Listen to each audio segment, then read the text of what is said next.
znanstvenega posveta o totalitarizmih in vprašanjih ter izzivih v zvezi s totalitarizmi in menim, da bomo lahko enako uspešno, kot je bil dopoldanski, kot je bilo dopoldne, enako nadaljevali in zaključili današnje srečanje tudi v tem popoldanskem terminu.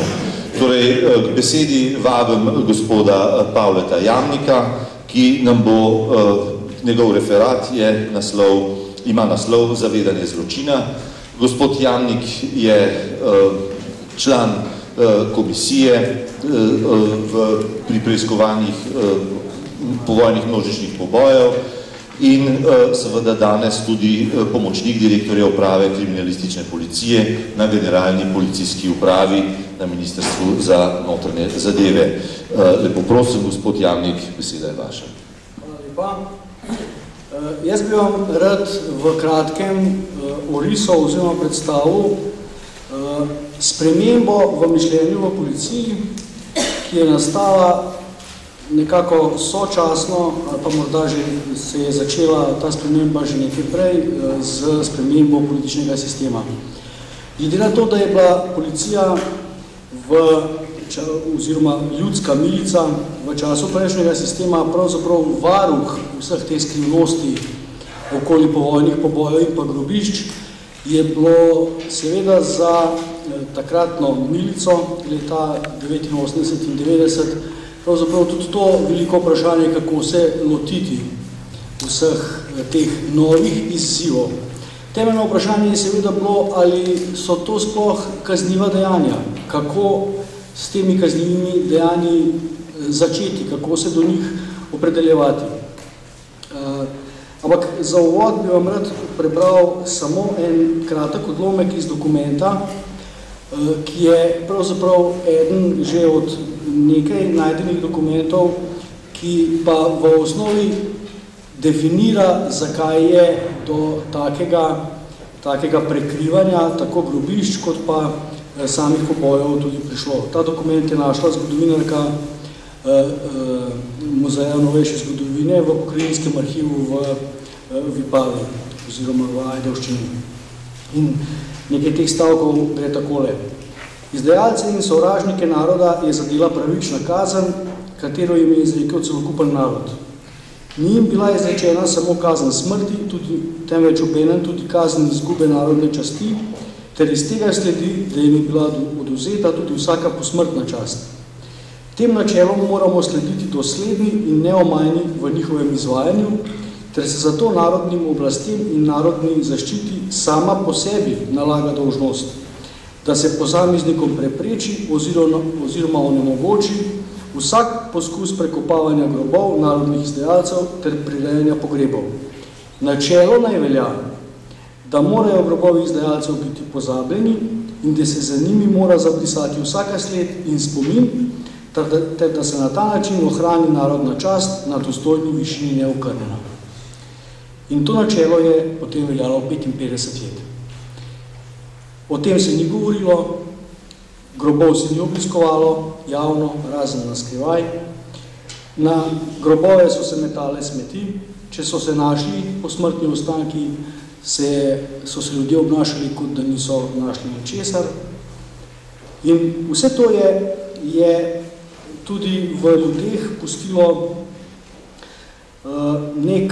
neko sled, neko morda prepričanje, ne vem, kakšno besedo ne uporabim, ki je pa povzročila težave tudi pri kasnejšem raziskovanju teh grobišč, tako raziskovanju na zgodovinopisnem smislu, kot tudi pri preiskovanju, pri policijskem preiskovanju. Ljudje o tem ne želijo govoriti, ne želijo sodelovati, nekateri se ne znajo opredeliti do tega, kaj je zločin, kaj ni zločin. In vse to je bil en okvir, v katerem se je znašla policija, ko je leta 1989 prejela prvo kazensko ovadbo.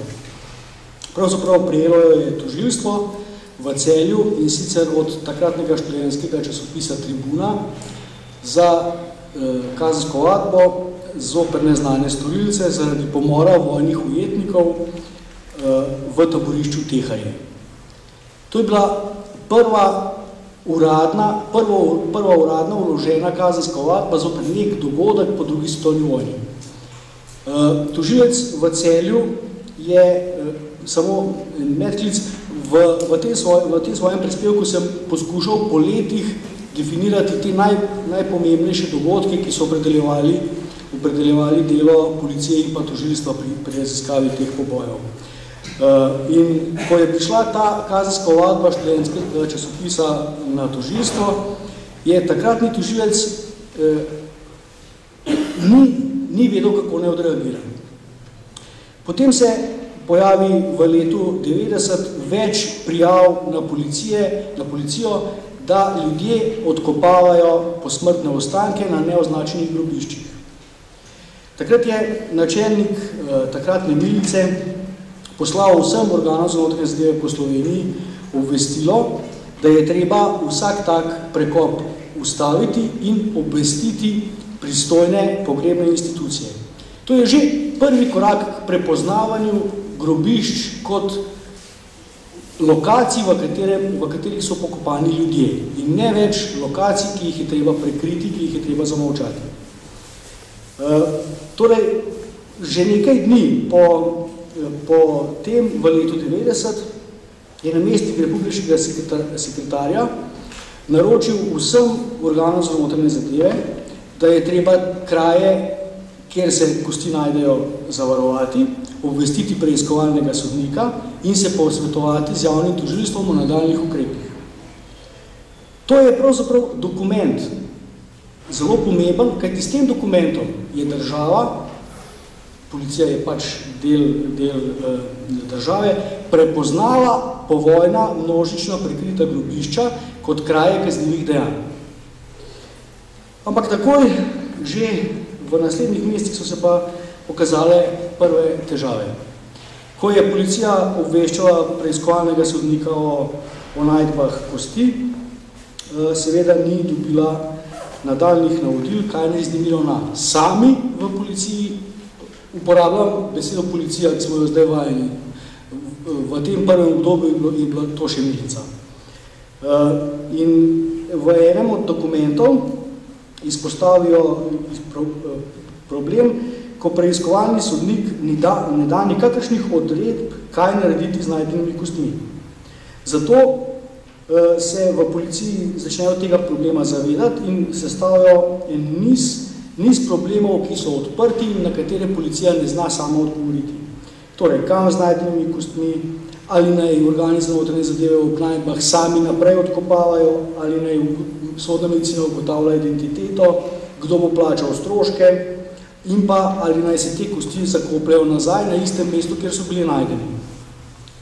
V letu 1991 tožilec iz Celja, se pravi po 2 letih, naloži policiji naj začne raziskovati in preiskovati sum kaznivega dejanja, ki ga je leta 1989 dobil naznanjenega študentskega časopisa Tribuna. V kriminalistični službi v letu 1991 pripravijo informacijo v zvezi z pravnimi temelji preiskovanja teh pobojev. Posvetovali so se z pravno fakulteto, v dokumentu je naštet niz dokumentov, ki bi te zadeve lahko urejali.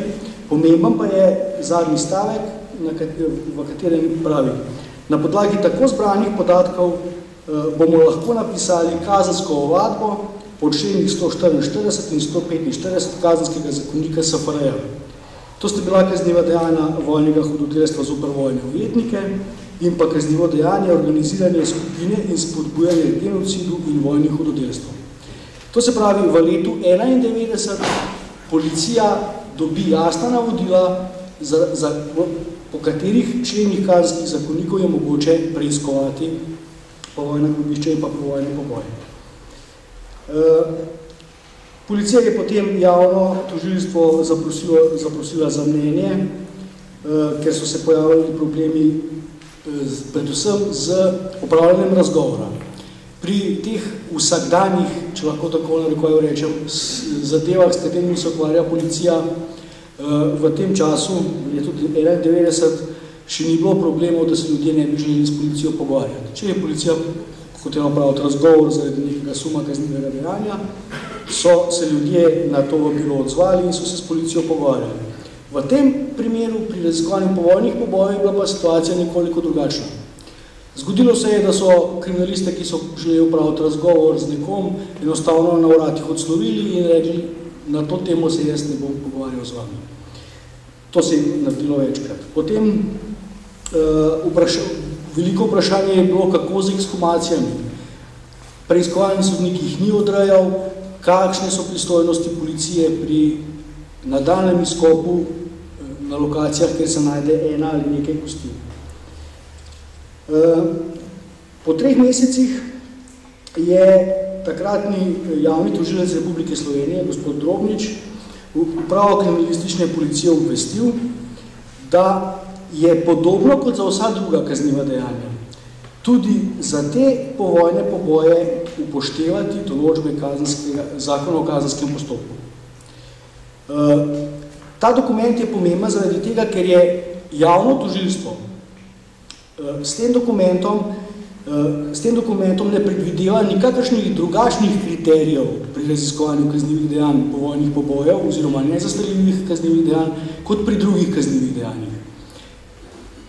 Mogoče se zdaj že nekako vidi, kako se ta slika bistri in se policiji vedno bolj natančno določa, kaj lahko raziskuje, da so vsa ta raziskovanja identična raziskovanjem drugih kaznivih dejanj, kar na začetku, ko smo se znašli pred prvimi kazenskimi ovadbami, ni bilo jasno. Nismo vedeli, kako se zadeve lotiti. V letu 1993 je predvsem v teh letih potekalo intenzivno preiskovanje dogajanja okoli taborišča Teharje.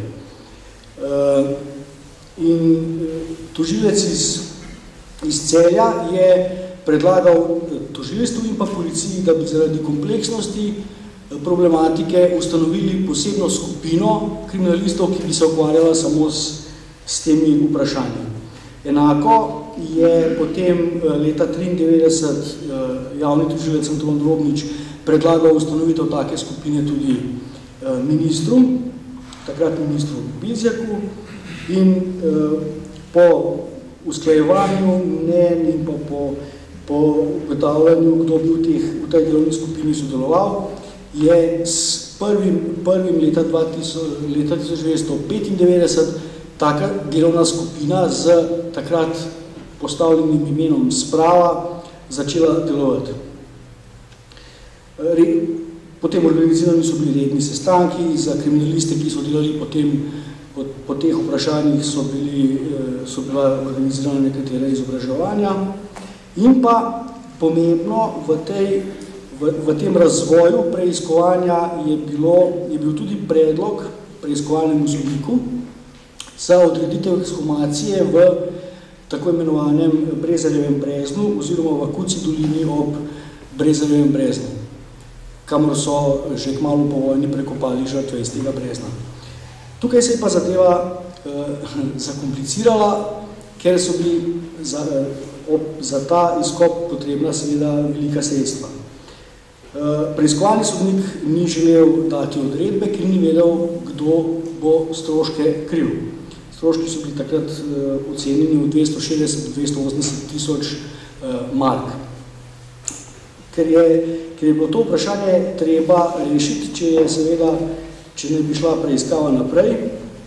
Policija je ustrajala, da bi bila ta ekshumacija pomembna zaradi tega, ker bi prav na podlagi te ekshumacije tudi lahko postavili kriterije, ali so ekshumacije pri raziskavi povojnih pobojev potrebne, ali je mogoča identifikacija na podlagi upravljene ekshumacije, ali pa v enem stavku teh dokumentov se pojavi tudi vprašanje, ali pa se vso to povojno dogajanje prepusti zgodovinarjem in se z njimi policija ne ukvarja. Spravi, ta ekshumacija ne bi bila en tak testni, preizkusni model za nadaljne delo. Takrat je minister Šter na vlado poslal dopis, v katerem prosi za finančna sredstva. Odgovora vlade ni bilo, brez te ekshumacije ni bilo potem mogoče ugotoviti vseh teh vprašanj, ki smo si jih zastavili. Ob vsem tem se je pa še kazalo vedno bolj, da pa nikjer ni arhivskih dokumentov. In da samo razgovori, ki jih upravlja policija, ne pripeljejo do želenega cilja. To se pravi do odkritja storilca oziroma do zbranih dokazov proti storilcu. Ker smo se takrat v policiji znašli pred situacijo, v kateri sami nismo mogli več naprej, je vodstvo kriminalistične službe organov za notranje zadeve po Sloveniji poslalo usmeritve, navodila, s katerimi se je sklenil takratni minister. In v teh navodilih je bilo zapisano, da obsega dela po preiskavi povojnih pobojev ne bomo širili, da nove primere bomo začeli raziskovati le na podlagi zahteve tožilca in pa za vsako prijavo, ki jo prejmemo od občanov, je treba najprej pridobiti mnenje pristojnega tožilca, ki naj odloči, ali zadevo raziskujemo naprej ali ne. Skratka, treba je narediti vse, kar od nas zahteva kriminalistična stroka, v mejnih primerih pa se posvetovati z državnimi tožilci. Potem je pa še stavek, da v nobenem primeru pa ne sme biti ovira za delo na naši strani. Torej, v policiji smo se zavedali, da je te zadeve treba raziskovati. Ampak ob vseh težavah, ob katerih smo se znašali in katere nam ni nihče drug poskušal pomagati reševati, sami pa nismo imeli, kot se je bilo prej, niti sredstvo za izvedbo ene ekshumacije, preiskovalni sodnik nam odredbe ni želel dati, smo se znajdli v taki situaciji, da smo mogli zadeve omejiti. Potem te odredbe še tudi v letu 96 za izvedbo ekshumacije Brezarjevega brezna ni bilo. Posvečali smo se predvsem še vedno tem preiskavam v okolici Celja, v zvezi s taboriščem Teharje in pa nekaj posameznih prijav strani občanov in prišlo in smo preverjali te zadeve. Istočasno je ta delovna skupina, ki jo je takrat predlagal generalni državni tožilec, delovala. V tej delovni skupini je bil vključen tudi eden od vrhovnih državnih tožilcev. Po zapisnikih, ki so ohranjeni, se je delovna skupina sestala enkrat na mesec ali pa enkrat na 2 meseca in so se pogovarjali o konkretnih problemih pri konkretni preiskavi. Potem se je pa pojavilo pismo generalnega državnega tožilstva, v katerem je pa oster očitek, da policija doslej ni poslala še nobene ovadbe, niti za povojne poboje, niti za številne vojne zločine, storjene med zadnjo vojno in revolucijo. Čeprav so državna tožilstva policiji poslala številne zahteve in čeprav je v javnih publikacijah bilo objavljeno nešteto podatkov, ki kaže na takšne zločine, v Sloveniji se to ni zgodilo, vendar vztrajam na tem, da policija to naredi takoj. Potem se je pojavilo 3 mesece kasneje še eno pismo, kjer je kritika takratnega javnega tožilca še bolj ostra in v katerem pravi, da kriminalistična služba ni odkrila in raziskala nobenega vojnega zločina ali genocida iz časa druge svetovne vojne in po njej ni našla nobenega storilca ne iz vrst domačih in ne vrst okupatorskih vojaških enot. Kriminalistična služba ni upoštevala zahtev in usmeritev pristojnih državnih tožilcev. Ta kritika je, po mojem mnenju, ko sem pregledoval vso dokumentacijo, nekoliko nekorektna. Kritika ni izrečena na konkretno preiskavo, ki je bila vodena, ampak kar na počez. In pa predvsem je v tej delovni skupini ves čas deloval tudi vrhovni državni tožilec, ki je sodeloval s policijo in bi že lahko on upozoril na slabo delo, če bi tako slabo delo res bilo. Ampak to samo toliko mes, ki je več o tem, je pa v tekstu, potem tudi noter. Potem se pa leta 2001 zgodi odprtje zaklonišča v Slovenski Bistrici. Posledično takratni generalni direktor reaktivira z novim sklepom delo po akciji Sprava nekoliko drugače se ga zastavi, zbiranje podatkov o grobišču, za vsako grobišče koordinacija s tožilcem in potem za tisto, ki kaže največ možnosti za napredek nadaljne raziskave. Ves čas ob tem se pa vedno naleti pri vsakem grobišču na zid tisti trenutek, ko je potrebno zbrati dokaze za predkazenski postopek in pa potem v nadaljevanju za kazenski, kajti to vzročno zvezo med žrtvijo in pa storilcem je mogoče vzpostaviti dokazno zvezo z dokumenti, ki jih pa ni. Zato smo, potem sem jaz v septembru 2002 sem prevzel vodenje te akcije sprave sam. Predvsem smo se potem usmerili v preiskovanje, sistematično pregledovanje, preiskovanje arhiva Slovenije, pokrajinskih arhivov.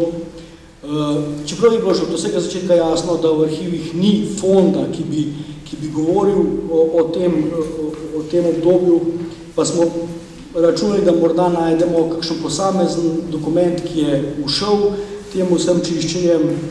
Tako da rezultat tega dela je potem prva kazenska ovadba, ki nam je uspelo vložiti zoper znano in zoper še živečo osebo.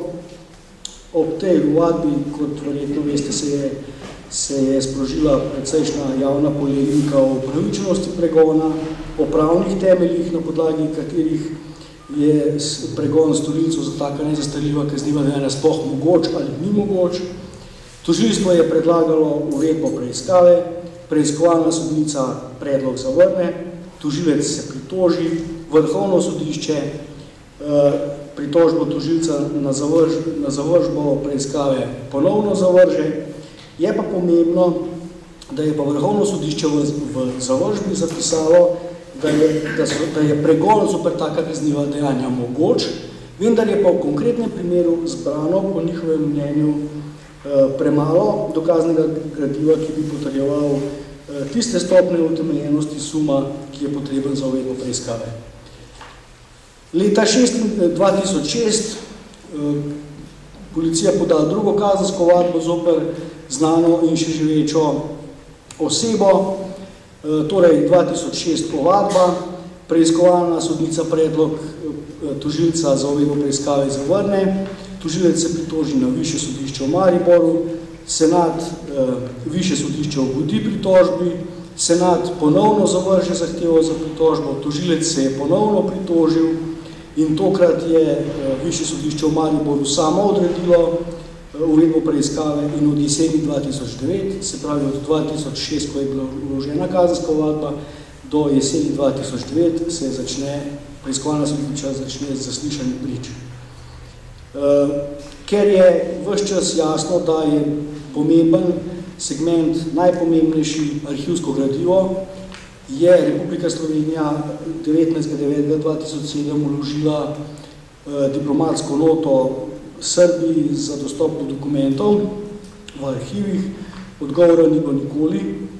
Potem ob odprtju Barbare Rova letos v Laškem ponovno preko Vrhovnega državnega tožilstva vložimo, se pravi policija, tožilstvo, na tožilstvo za vojne zločine v Srbiji, zahtevo za dostop do dokumentov, se pravi, to smo vložili 16.4. Odgovora do danes še ni. In zaključek tega pregleda, ki je bolj natančno v tekstu, je, da dokler ne bomo uspeli priti do arhivskih virov, je pričakovati večji rezultat v smislu odkritja storilcev težko. Hvala lepa.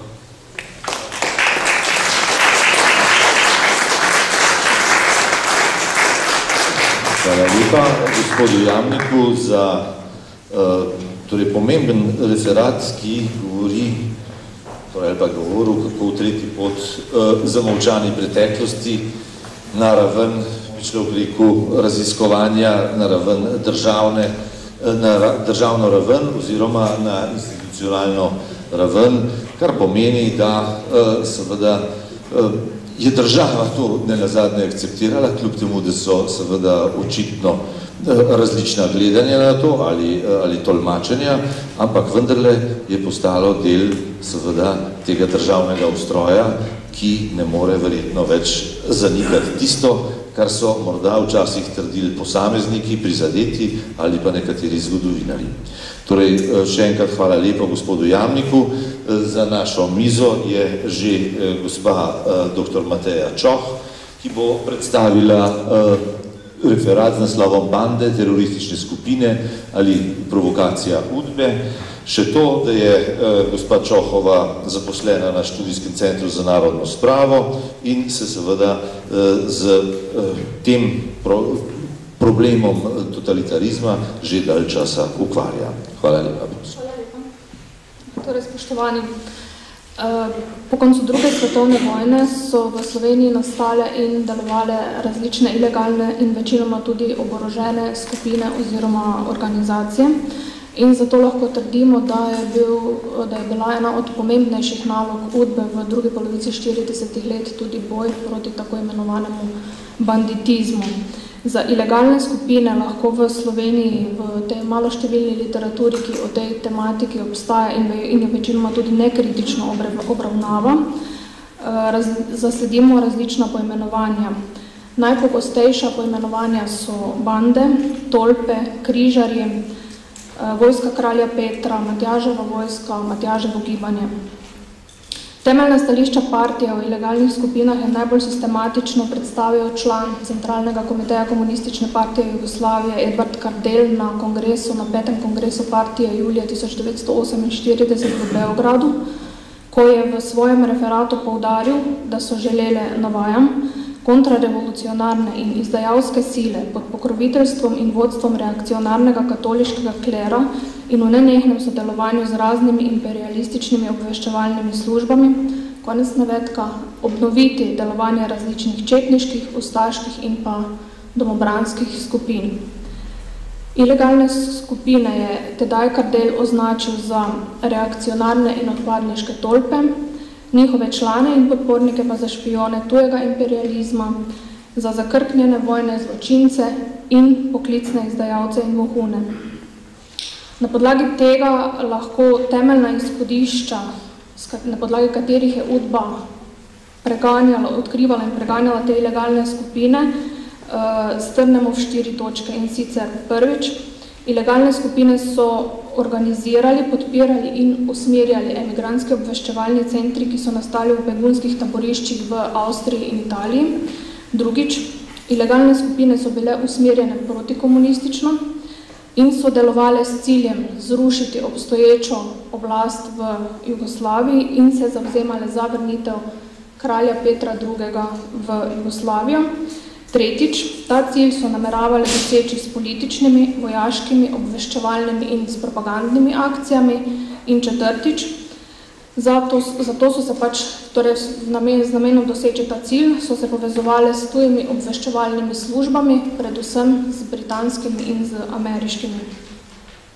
To je linija, ki gre od najvišjega partijskega vrha pa do, če hočete, propagande v časopisih in do kazenskih sodnih spisov in drugih dokumentov. Če nakratko pogledamo prvo točko, torej, da so ilegalne skupine organizirali, podpirali in usmerjali emigrantske obveščevalni centri v begunskih taboriščih v Avstriji in Italiji, moramo povedati da so se pripadniki različnih protirevolucionarnih enot, ki so se ob koncu vojne umikale proti Avstriji ali Italiji, naselili v begunskih taboriščih v Avstriji in seveda v Italiji in tam naj bi nastale in začele delovati ilegalne skupine. Delovanje teh skupin je UDBA povezovala z dvema organizacijama jugoslovanskih in seveda slovenskih emigrantov, ki sta nastali po koncu vojne v begunskih taboriščih v Avstriji. In sicer je bila prva taka organizacija Nacionalni komitej Kraljevine Jugoslavije, druga pa, ki je bil ustanovljen v Salzburgu, pri tem komiteju pa je bil ustanovljen tudi glavni obveščevalni center, vodil ga je podpolkovnik Andrej Glučič. Glavna naloga glavnega obveščevalnega centra je bila, da organizira mrežo obveščevalnih centrov v begunskih taboriščih v Avstriji in da nato prodre v Slovenijo. Najpomembnejši obveščevalni centri, ki jih je organiziral glavni obveščevalni center, so nastali v begunskih taboriščih v Lipnici, v Gradcu, v Celovcu, Špitalu, torej v Avstriji, in pa v Italiji, torej na to italijansko stran obveščevalna centra v Trstu in v Gorici. Skratka, to je zgodba Udbe. Zdaj, na podlagi pregledanih dokumentov lahko trdimo, da večinoma nastanek in delovanje teh skupin ne moremo povezovati z delovanjem slovenske emigracije na avstrijskem, Koroškem in Štajerskem, kot tudi ne z delovanjem teh obveščevalnih centrov, ki so nastali v begunskih taboriščih. Dejansko nobena od okoli 35 ilegalnih skupin, ki jih je obravnavala Udba, ni bila ustanovljena v Avstriji, torej niti pri nacionalnem komiteju, niti pri glavnem obveščevalnem centru. Za nekaj skupin sicer lahko trdimo, da so imele stike z obveščevalnimi centri v begunskih taboriščih v Avstriji, bodisi so tja potovali kurirji, ki pa so jih ti obveščevalni centri pošiljali v tujino, bodisi so v Avstrijo potovali voditelji posameznih skupin. Take ilegalne skupine, ki so imele stike s centri v Avstriji, so bile Sernečeva ilegalna skupina, ki je delovala na Pohorju in na Kozjaku, Škamličeva skupina v Slovenskih Goricah, Šajnovičeva in Markojeva ilegalna skupina v Lendavskem in Ljutomerskem okraju ter ilegalna skupina Ignaca Škete, ki je delovala ob jugoslovansko-avstrijski meji s centrom v Jarenini.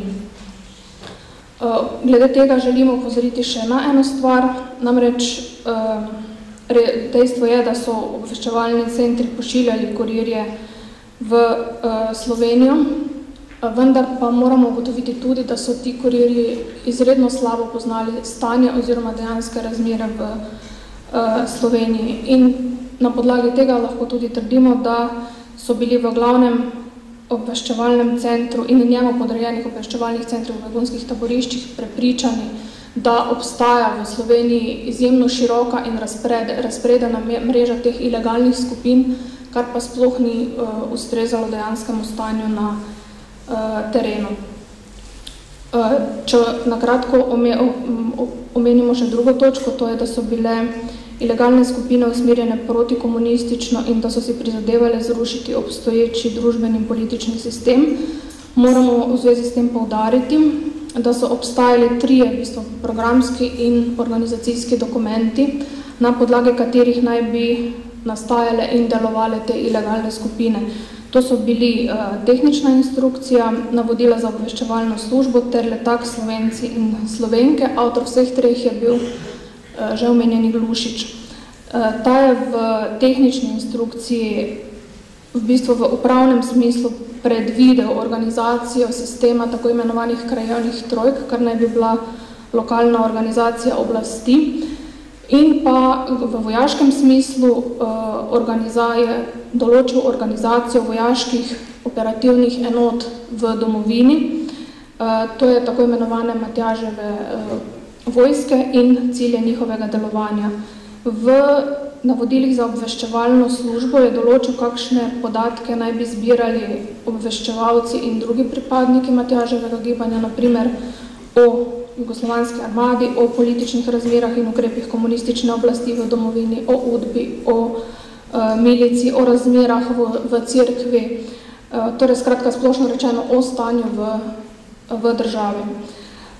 Zdaj, kako so obveščevalci na terenu oziroma kurirji, kakorkoli jih imenujemo, zbirali te podatke in sestavljali poročila in kako uspešni so dejansko pri tem bili, nam ni znano, ne moremo reči. V gradivu namreč vsaj v pregledanem doslej mi ni uspelo najti nobenih obveščevalnih poročil, ki bi nastala na podlagi teh navodil. Kljub vsemu pa lahko sklepamo, da so taka poročila obstajala, ampak jih ni bilo, verjetno jih ni bilo, to jaz predvidevam, da jih ni bilo veliko. Zdaj, kje so, je tudi težko reči, verjetno, če so prišla do Glušiča v arhivu glavnega obveščevalnega centra, za katerega pa prav tako ne vemo, kje se nahaja.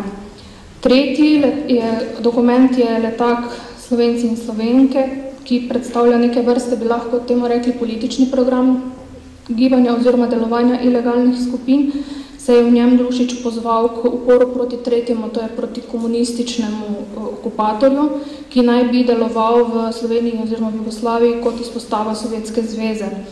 V tem dokumentu je Glušič zagovarjal spoštovanje temeljnih človekovih pravic in svoboščin, kot na primer svoboda govora, misli, tiska, veroizpovedi, ter se zavzel za boj proti revščini, za zasebno lastnino in zanimivo za to, naj dobijo zemljo tisti, ki jo obdelujejo. Skratka, cilj zrušiti obstoječo ureditev in omogočiti kralju Petru II. Vrnitev v Jugoslavijo je, naj bi na podlagi teh dokumentov, ki sem jih pravkar omenila, dosegli ilegalne skupine v dveh fazah. In sicer je bil v prvi fazi cilj delovanja teh skupin izvajati propagandne akcije ter ustanavljati Matjaževe odbore, torej osnovne upravne oziroma upravne organe in pa enote Matjaževe vojske. Na ta način bi vzpostavili terensko organizacijo in ko bi bila ta terenska organizacija vzpostavljena, bi se začela druga faza Matjaževega gibanja oziroma delovanja ilegalnih skupin. V tej fazi pa bi slovenska vojska s pomočjo Britancev in Američanov na podlagi in pa z vojaškimi akcijami zrušila sistem v Jugoslaviji in pa omogočila vrnitev kralju Petru v Jugoslavijo. Skratka, to so ta cilj, torej torej zrušitev sistema v Jugoslaviji naj bi dosegla s političnimi, vojaškimi in obveščevalnimi akcijami, tudi s propagandnimi, vendar pa lahko trdimo, da vse po mojem mnenju, da te ilegalne skupine niti slučajno niso bile politično ali pa versko ali pa vojaško gibanje v takem smislu, kot je to poskusila prikazati UDBA. Če navedem samo primer, kar se tiče organizacije odborov Matjaževe vojske, sicer zasledimo nekaj poskusov, pri katerih pa je šlo bolj za ohlapno povezovanje posameznikov, nikakor pa ne za neko strogo vojaško hierarhijo ali kaj podobnega. Četrta točka je bila, da so se pač ilegalne skupine povezovale s tujimi obveščevalnimi službami, predvsem s britanskimi in pa ameriškimi, in to je v bistvu največ nejasnosti. Namreč za delovanje teh emigrantskih obveščevalnih centrov v Avstriji so vedele tako britanska Field Security Service, torej britanska vojaška varnostna služba in ameriška Counterintelligence Corps, torej ameriška protivojaška kontraobveščevalna služba ameriške vojske. Vemo, da je bila Avstrija po koncu vojne razdeljena na okupacijske cone. Člani teh ilegalnih skupin, kolikor so pač odhajali v Avstrijo, oziroma predvsem ti, ki so bivali v begunskih taboriščih, so prihajali v stik s tema obema službama. V dokumentih UDBE obstaja ogromno namigov o tem, da so podpisovali izjave o sodelovanju s tema dvema službama, ampak tega vse po mojem mnenju zaenkrat ne moremo potrditi, ker ni nobenih jasnih dokazov, kot tudi ne moremo trditi, da so dejansko ti člani ilegalnih skupin ali pa tisti v begunskih taboriščih, torej člani obveščevalnih centrov, delovali po navodilih teh dveh služb.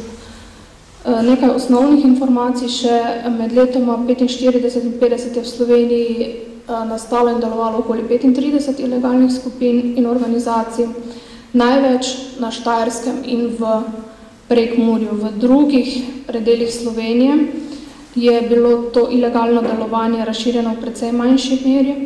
Naprimer na Dolenjskem in Notranjskem gre predvsem za skrivaštvo, na Gorenjskem tudi zaradi neugodnega terena so delovale predvsem ilegalne trojke, na Primorskem pa je šlo predvsem, vse kolikor lahko gotovimo na podlagi dokumentov, za tihotapljanje različnega blaga in spravljanje ljudi čez mejo. Leta 1945 o ilegalnih skupinah kot takih še ne moremo govoriti. Zaznamo sicer zametke prvih skupin. Največ teh skupin je nastalo v letu 1946 in 47, ko je v bistvu njihovo delovanje doseglo tudi vrhunec, nato pa je začelo število teh skupin upadati. K temu so pripomogli tudi zunanje politične razmere, sploh po sporu Jugoslavije z Informbirojem, ko so tudi recimo prej omenjeni službi britanska Field Security Service in ameriška Counterintelligence Corps nehale tudi tolerirati delovanje obveščevalnih centrov v Avstriji. Omenimo še samo to, da med člani ilegalnih skupin, kolikor so delovali, govorim zdaj o Sloveniji, večinoma oziroma praktično pripadnikov tako imenovanega protirevolucionarnega tabora praktično ni bilo. Po socialnem statusu so recimo bili večinoma člani teh skupin kmetje, sploh če se spomnimo na podatek, da je največ teh skupin delovalo na Štajerskem in v Prekmurju. Poleg tega pa so bili člani teh skupin še recimo mladi fantje, ki so se želeli izogniti služenju vojaškega roka, kot tudi drugi nezadovoljni kmetje ali pa posamezniki, ki so pač nasprotovali ukrepom tedanje oblasti.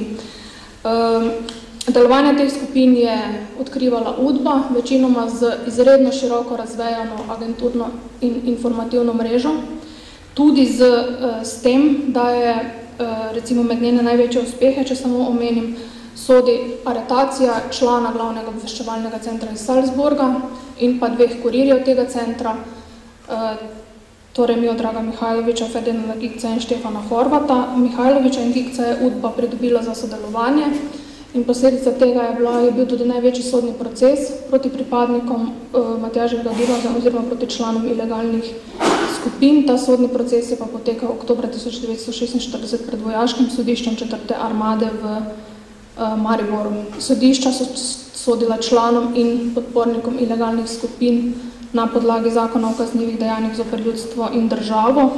Procesi so bili zaključeni nekako do leta 1952, ker pa so se o poteku teh procesov, kot tudi o višini izrečenih kazni dogovarjali tako UDBA, tožilstvo kot sodišča, lahko rečemo, da so bili to zrežirani procesi, pa vsekakor tudi politični. Če odgovorim na naslovno vprašanje, bi rekla, da je pod pretvezo, da člani ilegalnih skupin in njihovi podporniki sodelujejo z obveščevalnimi centri v Avstriji ali celo s tujimi obveščevalnimi službami in da se zavzemajo zrušiti komunistično oblast, je v bistvu oblast s pomočjo UDBE odstranila bistveno manj resničnih, predvsem pa veliko več domnevnih, tako imenovanih razrednih sovražnikov oziroma tistih, ki so pač nasprotovali oblasti. Iz dokumentov je mogoče ugotoviti, da je med letoma 1945 in 1949 UDBA obravnavala nekaj čez 500 članov ilegalnih skupin in več kot 1500 podpornikov teh skupin. Hvala lepa. Hvala lepa.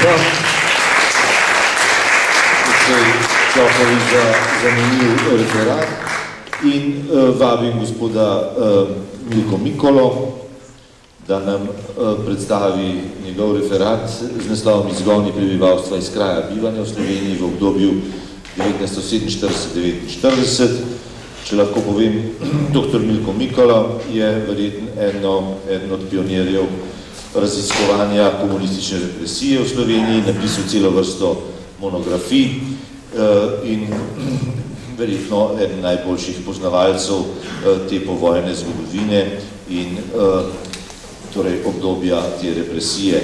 Njegovo zadnje delo je seveda tudi dovolj pretresljiva publikacija z dokumenti, ki govori o koncentracijskih taboriščih v Sloveniji po svetovni vojni. Prosim, kolega. Lepo pozdravljeni. Kot je že napovedal profesor Simoniti, je moj referat, torej tema mojega referata so povojni izgoni prebivalstva iz kraja bivanja. Ta tematika je v slovenskem zgodovinopisju še, lahko rečemo, slabo obdelana, razen če vzamemo izgon nemškega prebivalstva, torej pripadnikov nemške narodne manjšine iz Slovenije v letih 45-46. Ostali izgoni pa so obdelani več ali manj samo tako fragmentarno.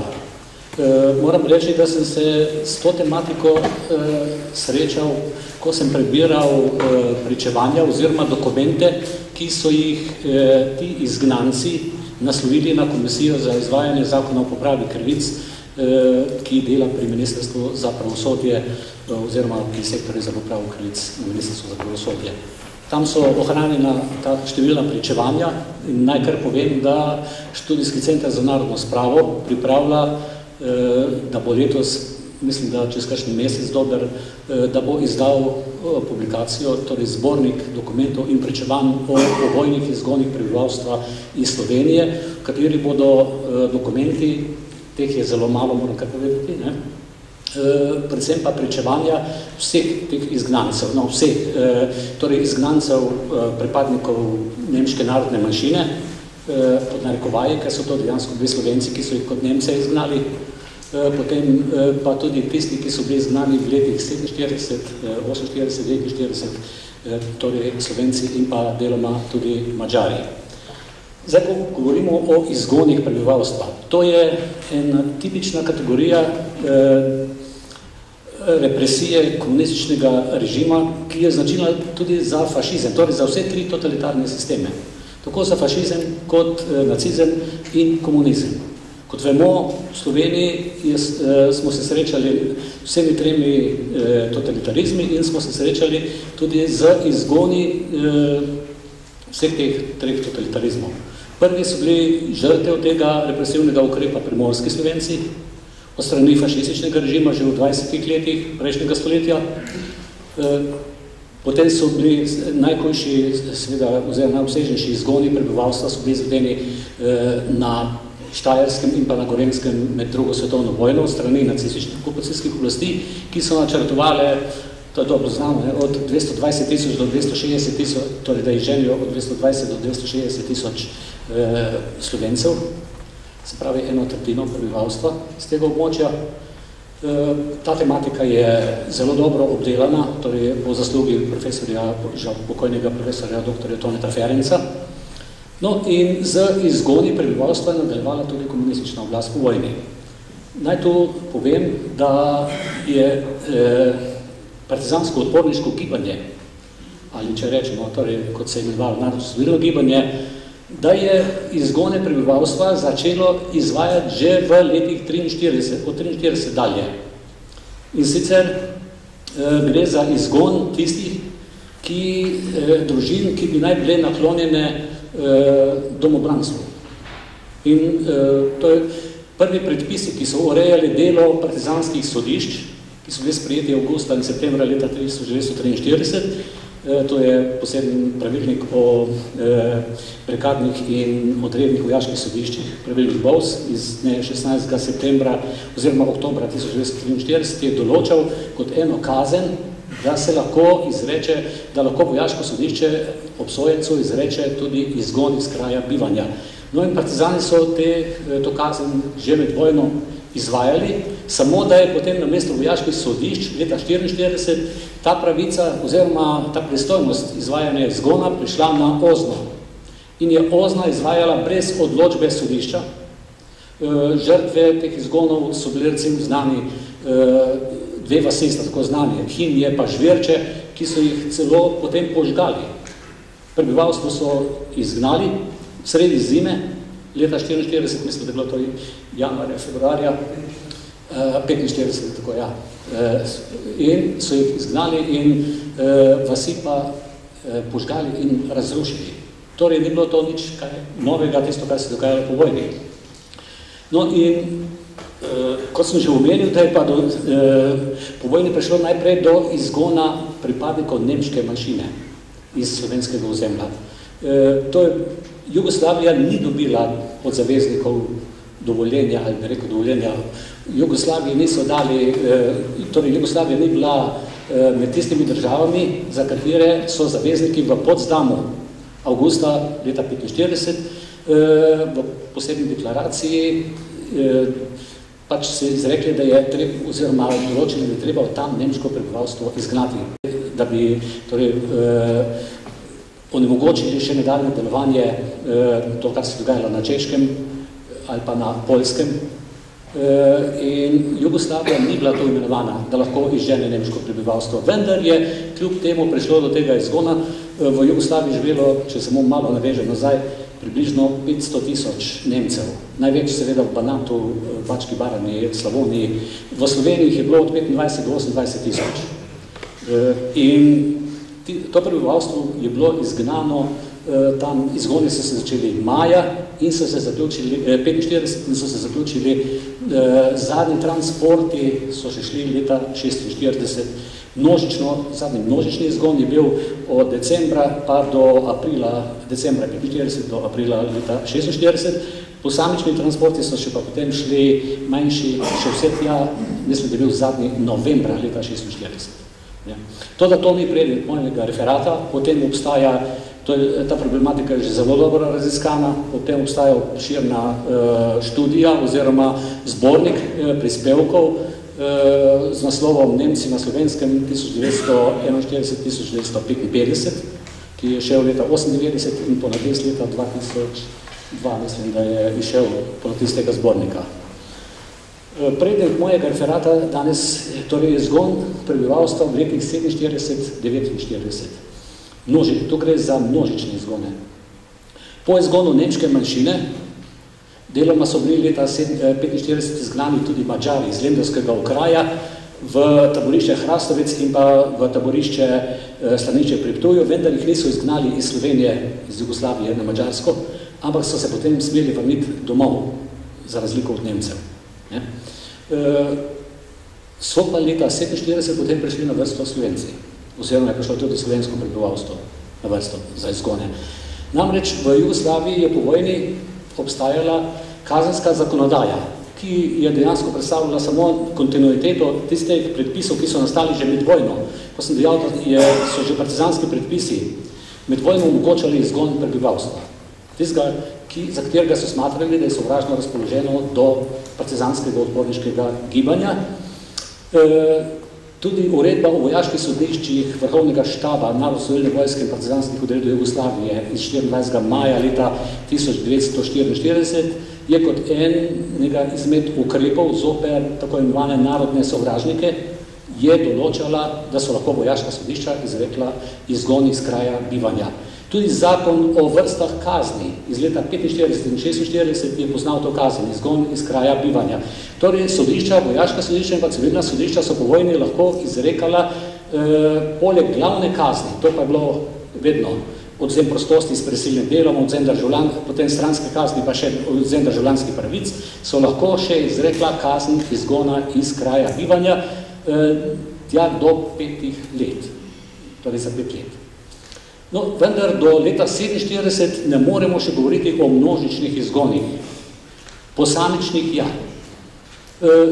Leta 47 je prvič prišlo tudi do množičnih izgonov slovenskega prebivalstva. Žrtev teh izgonov so postali prebivalci obmejnega pasu z Avstrijo. Kot je moja predhodnica, dr. Čohova, pravkar govorila o teh tako imenih bandah, je jugoslovanska oblast hotela preprečiti prehajanje teh skupin v Jugoslavijo, torej v Slovenijo, na ta način, da bi mejo čim bolj hermetično zaprla in onemogočila tudi stike s prebivalstvom ob meji. Se pravi, da bi pretrgala te zveze med tamkajšnjimi kmeti, med tamkajšnjim prebivalstvom, to so bili seveda večinoma kmetije. In zato je iz preventivnih razlogov se je odločila, da enostavno vse tako imenovane nezanesljive elemente, to pa so bili v glavnem kmetje, sploh pa večji kmetje, tako imenovani kulaki, da jih enostavno iz mejnega pasu izžene. In marca leta drug razlog, ki pa je bil povezan z tem, zakaj so se lotili tako množičnega izganjanja tamkajšnjega prebivalstva, je pa bil ta, da so želeli kolonizirati, to je tako imenovana, kot imenuje dr. Mitja Ferenc v svojem delu Kočevska pusta in prazna, da so hoteli s temi ljudmi kolonizirati opuščeno Kočevsko, iz katere, vemo, so odšli kočevarji po zimi leta 1945, tako da je ostala več ali manj pusta, resnično, ta pokrajina. No in iz udbovskih dokumentov, izgon prebivalstva, namreč partija, oziroma oblastno, v zadnje vemo, da je bila to partija, je to nalogo dala udbi, torej upravi državne bezbednosti, upravi državne varnosti, in sicer je udba po svoji presoji, brez kakršnekoli pravne podlage leta 1947 začela izganjati vse tiste družine, ne posameznike, ampak družine z otroci in starci vred, ki so bile sumljive, da imajo stike z temi bandami ali pa za kateri je obstajala možnost, da bi podpirali te bande, kot so jim udba je uporabila ta izraz, torej te ilegalne skupine in organizacije.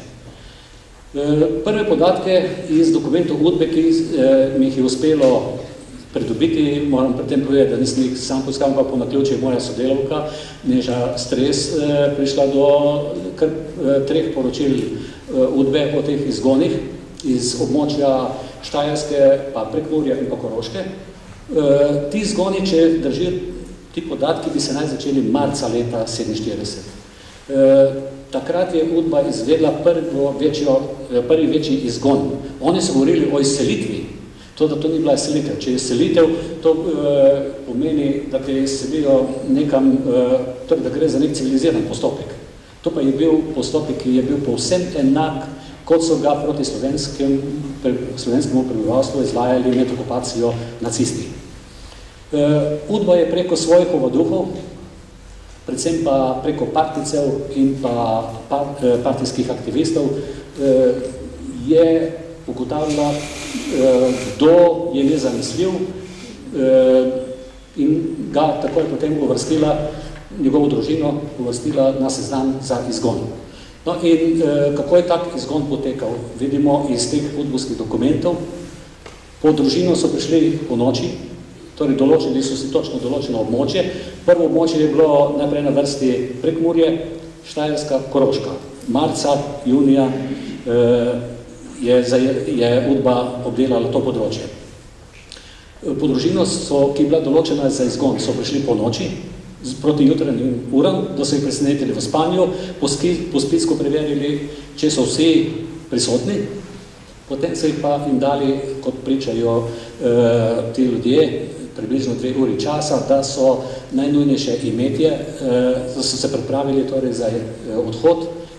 Seboj so morali, ne smeli, morali so vzeti tudi nekaj živine, glav živine, pa orodja, ker so jih nameravali kot koloniste naseliti na Kočevskem. Potem so jih prepeljali z kamioni na določeno železniško postajo in tam so jih čakali živinski vagoni, kam so jih naložili in potem so te kompozicije vozile iz vseh strani, iz Prekmurja, iz Maribora, ker je bila torej za Štajersko, in pa iz Koroške in so na Pragerskem si še pridružila kompozicija iz Murske Sobote oziroma Prekmurja in so potem ta kompozicija šla za Kočevje. Tako da je v eni kompoziciji se je zgodilo, da je bilo 93 vagonov z temi izgnanci in pa živino in nekaj imetja, predvsem orodja. No, po poročilih oziroma po podatkih, ki jih navaja udba za posamezne okraje na Štajerskem in pa v Prekmurju, je bilo največji izgon je bil 30. junija leta 1947 se zgodil. Takrat so, na primer, samo tega dne iz okraja Maribor okolica izgnali 20 družin, iz okraja Prevalje 4 družine, iz okraja Murska Sobota 15 družin, iz okraja Gornja Radgona 5 družin in iz okraja Dolna Lendava 5 družin. No, zgodilo se je v enem dokumentu zanimiv, da se je celo nek udbovec ob tem, ko so otroci jokali, to so bile družine, torej z malimi otroci, otroki z starčki, da se je selitvi uprl celo nek udbovec in ni hotel izvesti selitve, oni so, kot sem dejal, to imenovali selitev, in je rekel, da gre rajši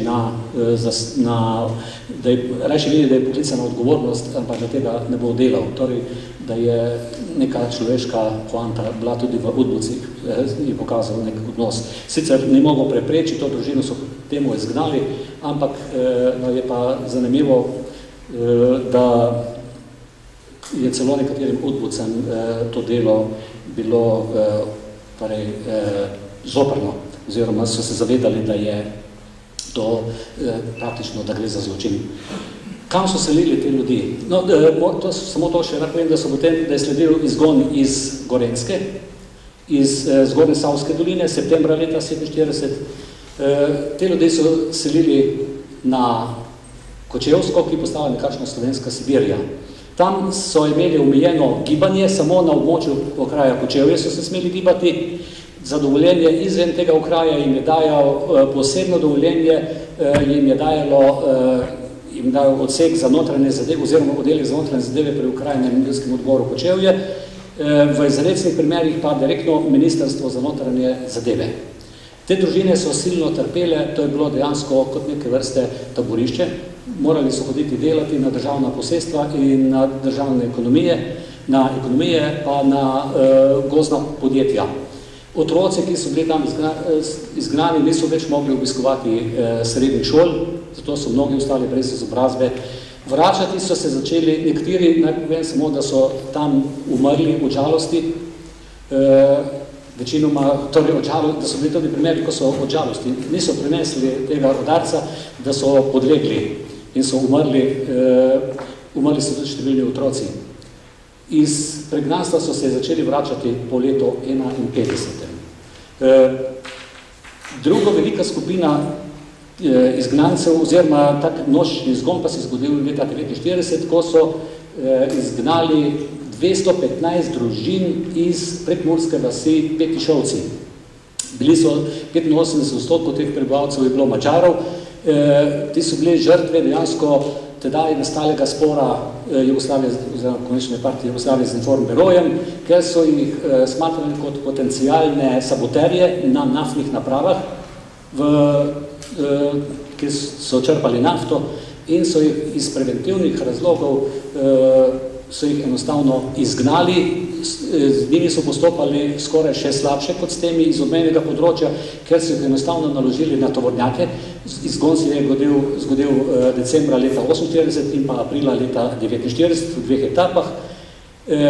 Naložili so jih na tovornjake z družin, vse družine, in so jih zmetali dol z imetjem, mislim skromnim, kar so seboj vzeli, da so se morali znajti, kakor so vedeli in znali. Ljudje so živeli, nekateri tudi v kolibah, ki so si sami naredili, ali pa celo v hlevih in pa po zidanicah, gorcah, ali pa če so dobili stanovanje oziroma zaselno bivališče pri sorodnikih in pa izgnancih.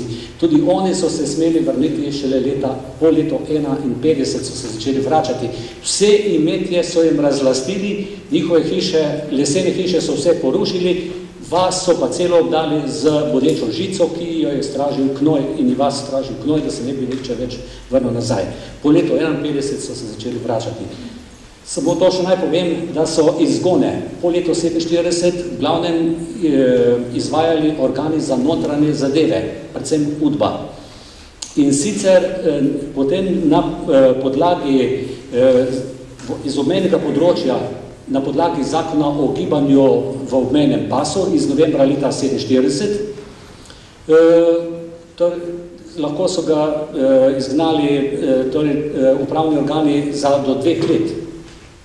Medtem ko v notranjosti so pa izganjali ljudi na podlagi zakona o prekrških zoper javni red in mir iz maja leta 1949. Na podlagi istega zakona so ljudi takrat začeli pošiljati tudi v delovna taborišča, torej taborišča za družbeno koristno delo leta 1949.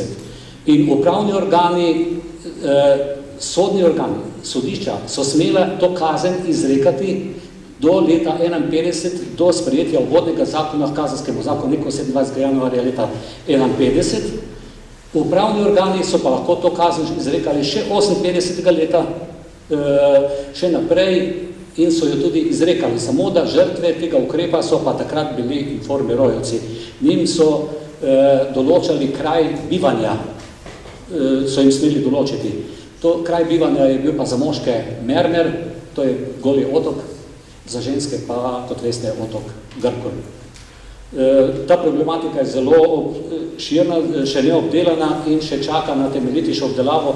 To, kar bo objavljeno, ta moj referat, lahko rečem, da lahko služi samo nekomu za osnovo za temeljitejšo obdelavo, je pa to problematika, ki zasluži res, da se je temeljito lotimo na razpolago in je sorazmerno dosti pričevanj, manj pa je dokumentov udbe, predvsem, ki je bila to v rokah udba, ki bo pa treba še poiskati. Hvala lepa. Hvala lepa.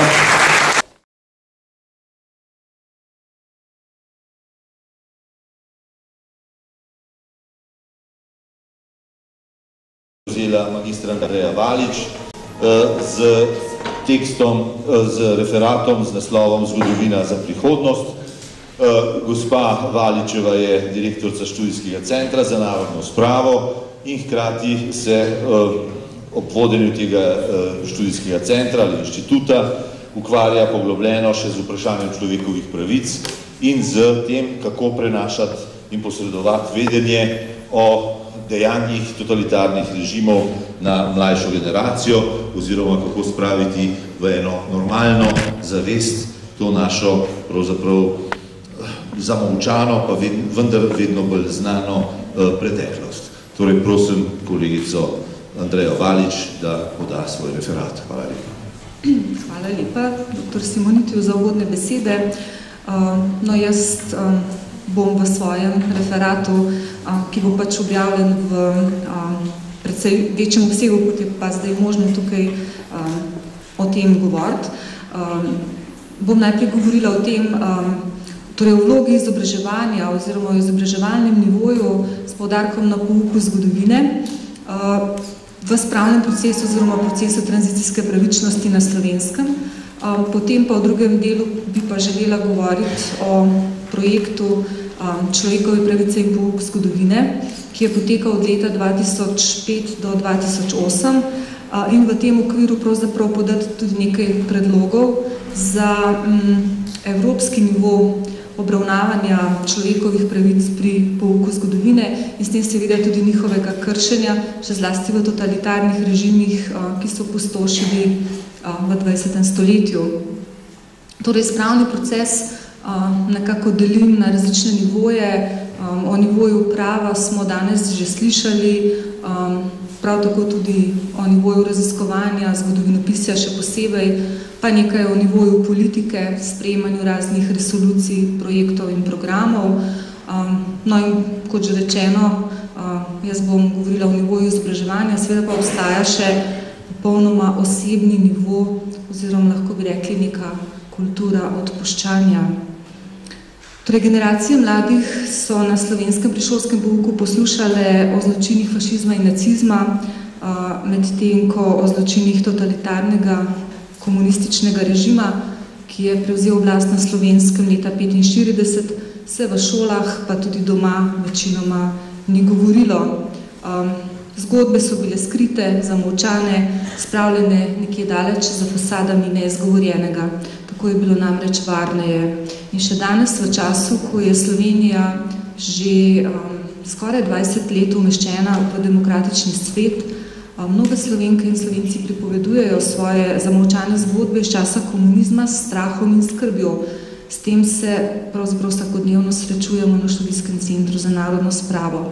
Lahko bi rekli, da so žrtve in storilci skupaj združeni v strašni zaroti molka. Tukaj se seveda vedno postavi vprašanje, ali je modro govoriti o stvareh, ki bolijo, o dogodkih, ki so tako strašni in tako boleči, da jih raje skriješ v podzavest in potem se življenje trpiš zaradi neizgovorjenega, nezaceljenega, zamolčanega. Strokovnjaki se strinjajo, da molk ne zdravi ran, pač pa s časoma postanejo te rane še bolj žgoče, se prenašajo na potomce, na družine, na širšo družbo, širšo skupnost, ki s tako imenovano zamolčano temno stranjo meseca, slabi svojo prihodnost. Krepijo se strah, sovraštvo, jeza, nasilje, ki se še okrepijo, ko se združijo z občutkom nemoči in ranljivosti. Tukaj se spomnimo, Slovenija sodi med države z največjo stopnjo samomorilnosti v Evropi, da o prometnih nesrečah, o katerih vsakodnevno beremo, sploh ne govorimo. Mimogrede, morda bi bilo zanimivo enkrat v prihodnosti prirediti neko posvetovanje tudi o psihiatriji, povojni psihiatriji na Slovenskem in pa njeni vlogi v času totalitarizma. Tukaj bom postavila tezo, da je vedenje o zgodovinski dediščini totalitarizma potrebno uporabiti kot sredstvo izobraževanja. Namreč izobraževanje mladih in ozaveščanje o zločinih totalitarnih režimov je ključnega pomena pri krepitvi človekovih pravic in svoboščin, vladavini prava in pa drugih vrednot, na katerih temelji Evropa. Izobraževanje o teh zločinih je koristno sredstvo za zavedanje dejstva, da vrednote, ki jih danes živimo, niso dane enkrat za vselej, da to niso samoumevne vrednote, ampak da jih je treba pravzaprav vedno znova krepiti. Na nivoju izobraževanja gre pri spravnem procesu predvsem za nekatere temeljne pogoje, med katere sodijo vedenje, razumevanje in pa razvijanje tolerance. Prepričljiva interpretacija preteklosti, še zlasti v totalitarnih režimih, se je neštetokrat podrejala potrebam dnevne politike in ostanki takšne interpretacije so tudi v slovenskem prostoru močno zakoreninjeni. Tako je pred nekaj tedni dr. Igor Grdina na posvetu Slovenske matice o zgodovinskem revizionizmu dejal, citiram, komunisti so se dobro zavedali pomena in privlačnosti slehernega prvenstva.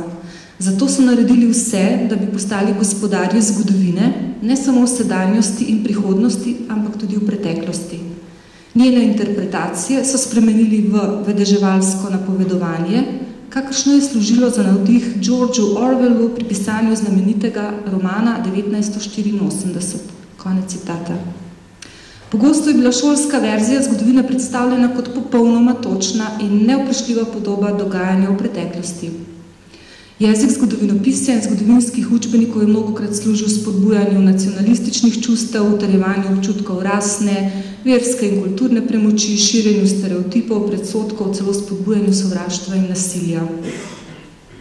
Vse te trditve v polni meri veljajo tudi za slovenski prostor, kar potrjujejo ne zgolj subjektivna mnenja, pač pa tudi redke raziskave, ki se ukvarjajo s to tematiko, med njimi recimo doktorska dizertacija dr. Valerije Bernik-Burja, v kateri se je ukvarjala z vsebinskimi in metodološkimi spremembami zgodovinskih učbenikov na Slovenskem od 19. do konca 20. stoletja.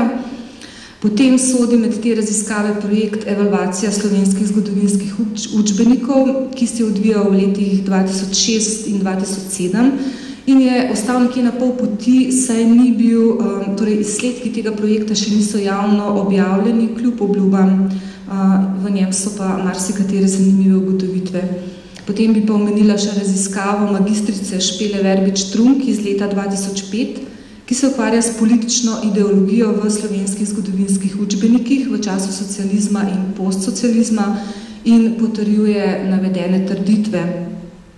V današnjem času je zgodovina sicer prepoznana za vedo s strogo znanstvenim aparatom, zgodovinska dejstva pa seveda niso objektivni pojavi sami po sebi, ampak jo pišejo vedno nove generacije, ki pišejo to zgodovino skozi optiko danega kulturnega izročila, vrednot, razumevanja in pa postavljajo zgodovini vedno nova in nova vprašanja, no in v zadnjih letih predvsem skozi optiko kršenja oziroma spoštovanja človekovih pravic. Poučevanje zgodovine v evropskem prostoru je v zadnjih desetletjih tesno povezano z vzgojo za odgovorno državljanstvo, ker poskuša mladim predstaviti razvoj demokracije, spodbujati medsebojno razumevanje, spoštovanje drugačnosti in človekovih pravic. Pri pouku zgodovine se mladi seznanjajo tudi s spreminjanjem odnosa do človekovih pravic in pa njihovim kršenjem. Ko smo v okviru projekta Človekove pravice in pouk zgodovine slovenske učitelje povprašali, kako pomembna se jim zdi vsebina totalitarni režimi in kriza demokracije med obema vojnama, pač to je ena učna tema, je večina učiteljev odgovorila, da je to zelo pomembna tema. Med zelo pomembne vsebine so pa uvrstili tudi poučevanje o holokaustu, o gibanjih za državljanske pravice, o okupacijskih režimih in tako dalje. No in ta projekt se je začel jeseni leta 2005. Bil je to mednarodni projekt, v katerem smo sodelovali Društvo učiteljev zgodovine Slovenije, ki sem mu tedaj predsedovala, in pa Ministrstvo za šolstvo in šport Republike Slovenije, Mednarodna zveza učiteljev zgodovine in pa Zavod za šolstvo Republike Slovenije. No in v tem projektu se je odvijala cela vrsta aktivnosti, od različnih seminarjev za učitelje do različnih gradiv, ki smo jih pripravili zanje, pa vse do mednarodne konference za učitelje zgodovine, ki je bila na Bledu in ki se je udeležila cela vrsta učiteljev, pa tistih, ki učijo učitelje, ne samo iz Evrope, ampak tudi recimo iz Kanade, Amerike, Južne Afrike in tako dalje, torej kjer že imajo tudi izkušnje s pravnimi procesi oziroma procesi tranzicijske pravičnosti. Poudarila bi, da smo pripravili tudi spletne strani za učitelje, tudi na spletnih straneh se lahko poučite o izsledkih, tako v slovenskem kot tudi v angleškem jeziku. Predvsem bi želela poudariti dejstvo, da smo luč tega projekta usmerili na učitelje. Torej, učitelj je zelo pomemben element v procesu izobraževanja. In predstavljanje dobrih praks pri pouku zgodovine, kako poučevati o kršenju človekovih pravic, je seveda izjemno pomembno. Izkušnje te Evropske konference kažejo, da se je na temelju tega našega projekta razvila vrsta podprojektov, bi lahko rekla, in prepričana sem, da se bo tudi v prihodnje to nadaljevalo. Bi pa poudarila za slovenski prostor, da je iz tega projekta išla še ena pomembna posledica, in sicer novi učni načrti za zgodovino, ki so bili oblikovani v soglasju med učitelji in pa stroko. Delali smo približno 2 leti in novi učni načrti so že v veljavi od lanskega leta. Začenjajo se seveda v prvem letniku srednjih šol, medtem ko novi učni načrti za zgodovino za osnovne šole ležijo v predalu, in sicer z opravičilom, da gre za neka terminološka neskladja, ki pa so seveda zelo hitro odpravljiva, če je le volja za to. Jaz bi na koncu morda poudarila še to, da ta projekt Človekove pravice in pouk zgodovine lahko služi kot en tak, bi lahko rekla, primer dobrega projekta tudi v evropskem prostoru, kjer se vzpostavlja, kot sem že zjutraj povedala, neka posebna povezovalna oblika, tako imenovana platforma evropske vesti in spomina, ki bo povezovala raziskovalne inštitucije, kot je Študijski center za narodno spravo in že cela vrsta inštitucij v evropskem prostoru, od Češke, Poljske, Litve, Latvije, Estonije, Bolgarije, Romunije, Srbije, Grčije, Švedske. In to ne samo na področju izmenjave raziskovalnih izsledkov oziroma prizadevanja za odprtje arhivov, ampak tudi na področju izobraževalnih projektov. No in 14. oktobra, ko smo imeli v Evropskem parlamentu konferenco ob 70-letnici pakta Ribbentrop-Molotov, je bil poseben panel posvečen izobraževanju in mislim, da v prihodnjih letih, ko se bo ta platforma dokončno vzpostavila, obljubljeno je bilo najkasneje do leta 2011, nekje do poljskega predsedovanja, naj bi tudi izobraževalni projekti zaživeli. Prej je bilo rečeno v enem referatu, da je potrebno, mislim, da je bila dr. Grisarjeva, predstaviti mladini case studies, torej primere, usod, kar nedvomno je pravilen pristop. Ravno tako je potrebno mladim skozi filmane zgodbe predstaviti usode ljudi, ki so trpeli v času totalitarnih režimov. Učiteljem je potrebno dati gradivo na internetu, na DVD-jih, v obliki priročnikov, učbenikov. Tako je potrebno predstaviti primere iz vseh držav članic Evropske unije. Skratka, evropski prostor to potrebuje, to je nedvomno. Za konec bi rekla seveda, da se je potrebno odločno upreti kulturi pozabljanja in da je znanje pomembno sredstvo za razumevanje in spravo. Hvala lepa.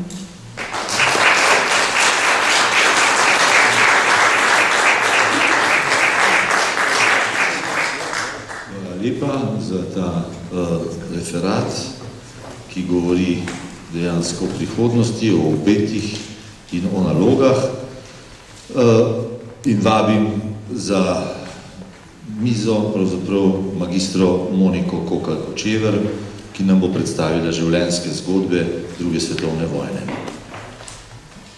Gospa Kokalj-Kočeverjeva je članica oziroma zaposlena v Muzeju novejše zgodovine in se seveda ukvarja predvsem z zbiranjem življenjskih zgodb, poleg tega, da seveda avtorica številnih tudi dokumentarnih filmov.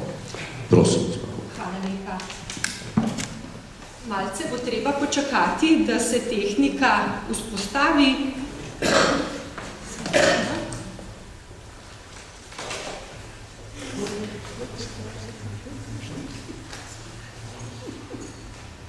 Takole.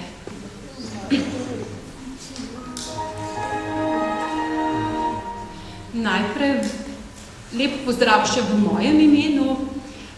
Začela bi z nekaj uvodnimi besedami o samem našem kustodiatu za ustne vire, ki smo ga ustanovili v našem muzeju leta 2005 in smo že isto leto izdali na tako knjižico Moja zgodba, v kateri razlagamo, čemu smo pravzaprav ustanovili ta kustodiat in kakšne so naše glavne naloge. Kakor že navajamo v samem dokumentu, je moja zgodba, se pravi ta kustodiat, v Muzeju novejše zgodovine Slovenije raziskovalno, dokumentacijsko, ustvarjalno in terapevtsko središče, v katerem odkrivamo, zapisujemo, snemamo, raziskujemo in predstavljamo življenjske usode, ki so jih na različne načine prizadeli totalitarni terori 20. stoletja in njegove posledice na slovenskem ozemlju, med izseljenci, zdomci, emigranti, imigranti, med domačini in pa prišleki. Iz tega okvirja smo nekako izhajali tudi v našem delu, v naših planih in pa ciljih in dejansko se nam je začelo odpirati eno široko polje še neraziskanega. V začetku leta 2000-2005 nekako se je tudi že vse okrog, tudi v drugih inštitucijah že nekako začelo usmerjati tudi v snemanje ustnih virov oziroma v zbiranje ustne zgodovine, se pravi ustnih pričevanj in pa pisnih pričevanj in pa tudi različnih autobiografij. Če nekako pogledamo v bibliotekarski program KOBIS, vidimo, da je nekako na temo druge svetovne vojne in pa spominov okoli 800 zapisov različnih skupin akterjev iz druge svetovne vojne, ki so popisali svoja doživljanja med drugo svetovno vojno in pa vključili to seveda tudi svojo usodo in pa tudi dogodke, ki so se navezovali potem posredno na čas po drugi svetovni vojni. Ko smo se lotevali dela, smo seveda si oblikovali skupine, ki so nas najbolj zanimale in katerimi smo namenili posebno in jim namenjamo posebno pozornost. Se pravi, žrtvam rasnega in pa razrednega rasizma, žrtve državnega terorizma, politični in pa svetovno-nadzorski rezistenti in disidenti, vojni veterani, različne vojske, invalidi, traumatiziranci, sorodniki žrtev, starši obdiveli, sirote in pa vsi ostali, ki so se kakorkoli navezovali na dogajanja v 20. stoletju pa do sedaj. Tako da nekako s samim snemanjem oziroma samim delom smo pričeli zelo široko, včlanili smo se v različna mednarodna združenja. Najbolj aktivno je mednarodno združenje za ustne vire, ki vsako drugo leto prireja tudi srečanja in pa konference, katerih se mi tudi aktivno udeležujemo. Hkrati nam predstavljajo tudi suport pri dokumentiranju, evidentiranju in pa nam tudi posreduje različne napotke, kako pravzaprav se lotevati stvari. Tako smo z prvim projektom, ki smo se ga lotili, to je bil projekt snemanja zgodb prisilno mobiliziranih v nemško vojsko, nekako začeli z aktivnim načrtnim zbiranjem posameznih skupin akterjev. Posneli smo okoli, pravzaprav nekaj čez 52 pričevalcev, ki so se zelo pozitivno odzvali na takšen način zbiranja.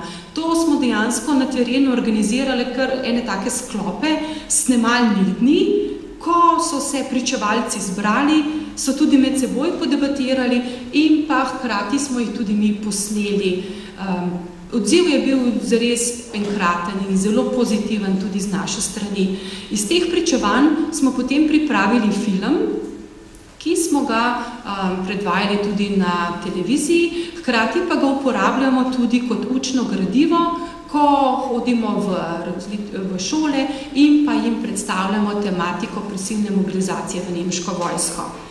Drugi večji projekt, ki je potekal že naslednje leto, je bil projekt snemanja pričevanj prisilno mobiliziranih prisilnih in pa suženjskih delavcev.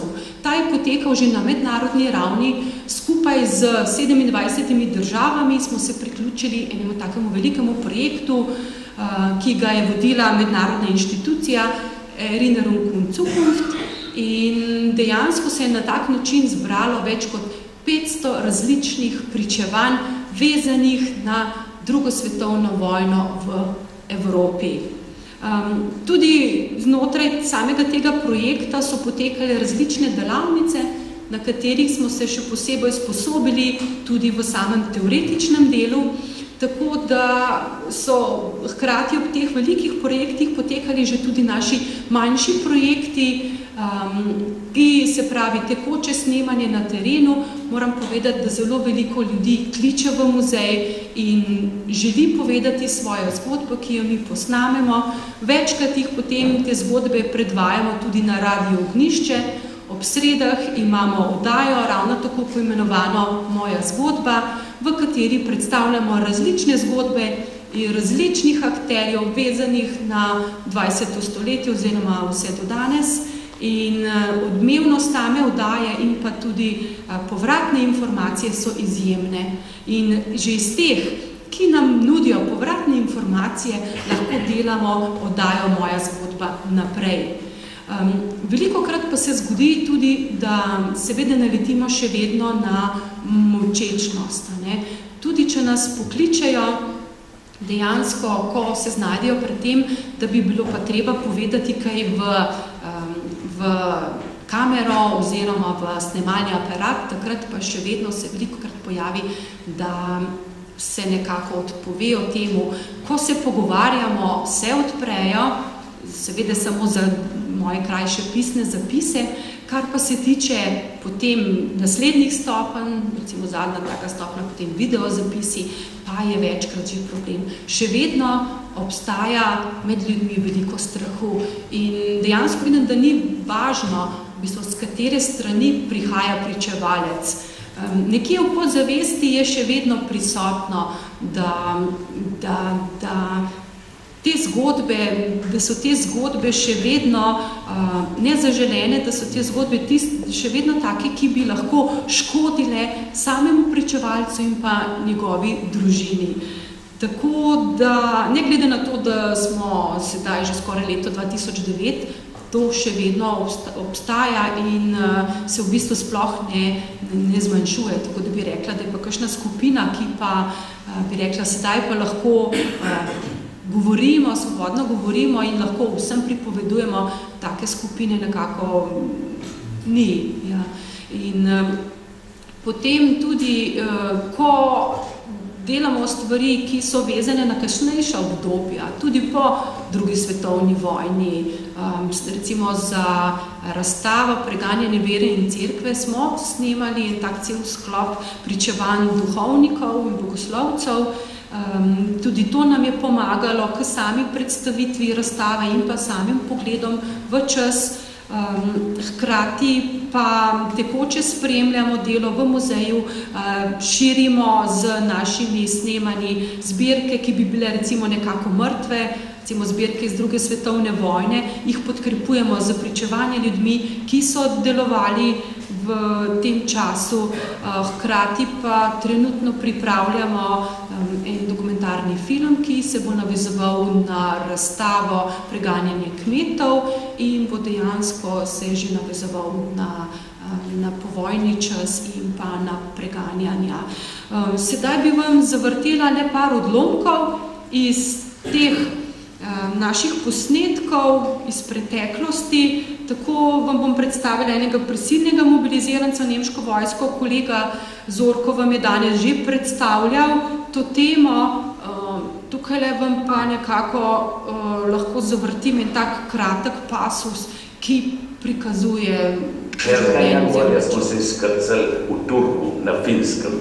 Potem se kaj jaz vem, s transportem do Rovaniemi, Kemijerni, Sandomjerni na Murmansk polotokola. In tam smo se dajali, kaj ne biti, ne biti, to je bo groza, brez zime, hude, zametel, lakota. Preživiš, preživi, jasno, to je pač vojna, kaj ne. No in tam smo se dejali, kaj jaz vem. In je prišlo, kaj ne, da ker sem bil samo ta star v Rusiji, kaj ne, je že to šlo. In so prišli tam mlad, komsomolci, kaj ne, izvežban, ko SS-ovci. In to so kaj jasno, kako napadli nas in kamar več, vse. Daj se pa krod se more, kdo se ve, pa zna, naj se reši. In smo seveda, tam smo bili obkolen. Breze smo glodali, volite, zadnji drev je breza, ti zrase, ti smo glodali, pa jedli, pa travo jedli, dorbo bo. Groza mrtvih smo šli, kaj jaz vem, 2-3 dni. So prebili črto, kaj ne, tam ki v Tenejško hnej, kaj ne, v Brambah, kaj jaz vem, so že vedeli. In smo šli več pa 2 dni, kaj jaz vem, po 4, čez te mrtve, kaj jaz vem, čez Druce, Nemce, to je grozna ležal, da se rešiš. No in smo se tam zaupalo s jednega ledenega morja, rešili, kdo se je rešil. No, pa smo pa v tem šli seveda, kaj ne, kaj jaz vem, peš. No, spravi, ta bi en tak tipičen predstavnik zgodb prisilno mobiliziranih v nemško vojsko. Za primerjavo vam potem pa predvala še iz projekta Spominja in pa prihodnost enega taboriščnika. Mi smo tam nekaj časa priko, da je v neki karanteni. A lahko malce bolj na glas? In tam se mene predstavljal na bloku 8. Jaz sem delal na kanalizaciji skupno z ljudi. Notrna kanalizacija, ko pa smo ziste glavne, pa se tudi pogovarjali z ljudi, ne. To so bili zanimivi pogovori, ko da snemo jaz dotis, da so ta glavni ljudi že prej vsi pobegli. Tako so tele reveži, ki so tam bili zmeri z nizke kaste, da so bili navadni takle, ali zelo majhni trgovčiči, ali pa navadni obrtniki, ki so jih v Auschwitzu pač nekaj časa rabili, pa da so jih pa likvidirali. Auschwitz je imel svoj vrstni sistem. Zelo različni, mislim. Za ene tako, za ene tako, ne. Auschwitz je imel tudi svojo musko, bile 60 arestantov in pri vsakem transportu, ki je prišel v Avšvic, so oni igrali himne. In po noč, ko smo mi slišali, da je začela ta himna igrati, smo vedeli, da je prišel transport, pa se je po vse v Plinski cesti pokuril, ker je zjutraj nobenega ne bilo. No. Takole, se pravi, en tak sklop v bistvu krajših pričevanj sem vam predstavila v bistvu samo iz teh ožjih, starejših posnetkov, ki smo jih pripravili. Moram povedati, da krajših dokumentarnih filmov imamo že 34, vezanih na različne teme in verjamem, da tudi naprej pripravljamo še veliko dobrih projektov in dobrih filmov in verjamem, da to, kar smo si zamislili, da bi se Kustodiat Moja zgodba razvil dejansko v slovenski center za zbiranje ustnih virov, da nam to uspeva in da nam bo tudi še naprej uspevalo. Hvala lepa.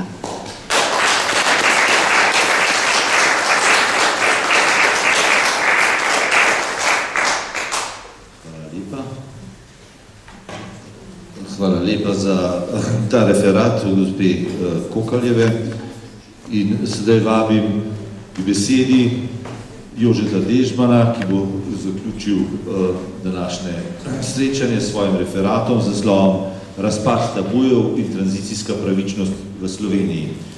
Jožeta Dežmana verjetno ni potreba posebej predstavljati, je direktor Muzeja novejše zgodovine, izredno plodovit človek, hkrati je pa tudi vodja Komisije Vlade Republike Slovenije za reševanje vprašanj prikritih grobišč, ki jo vodi to komisijo še danes in tudi rezultati te komisije te rezultate je tudi objavil s svojimi sodelavci in to delo je doživelo seveda kar več ponatisov. Torej, kolega Dežman, beseda je vaša. Hvala lepa. Jaz bi rekel, če sem se na začetku napovedal gospoda Šturma kot ministra, ki je izjemno pozornost posvetil določenim vprašanjem, ki jih danes obravnavamo, seveda lahko to kolega Vaska omenim kot človeka, ki je zaslužen, da sem se tukaj znajdel. Mislim, da je bil mandat razmeroma dinamičen in da še je. In v tej dinamiki seveda bom jaz pa zdaj govoril v bistvu o eni zgodbi, ki se je 14. oktobra odvila v Evropi. Takrat je pod pokroviteljstvom vseh treh baltiških parlamentov je bil posvet o temu paktu Hitler-Stalin, ki je seveda imel malo krepkejše politično ozadje, kot je imel posvet 8. aprila med slovenskim predsedovanjem, ker ga je začel pač gospod Busek kot predsednik Evropskega parlamenta, nehal gospod Baro kot podpredsednik Evropske komisije in pravzaprav je bil slovensko poročilo, je bilo po kosilu na vrsti, pravzaprav edino tako tega ranga. Bilo je pravzaprav, kot sem pozneje gotovo izbrano, kot eno poročilo, ki sem ga pisal za španski projekt, kjer je delano za Evropsko komisijo ena ocena procesov tranzicijske pravičnosti za celotno Evropo in bo tudi služilo za eno platformo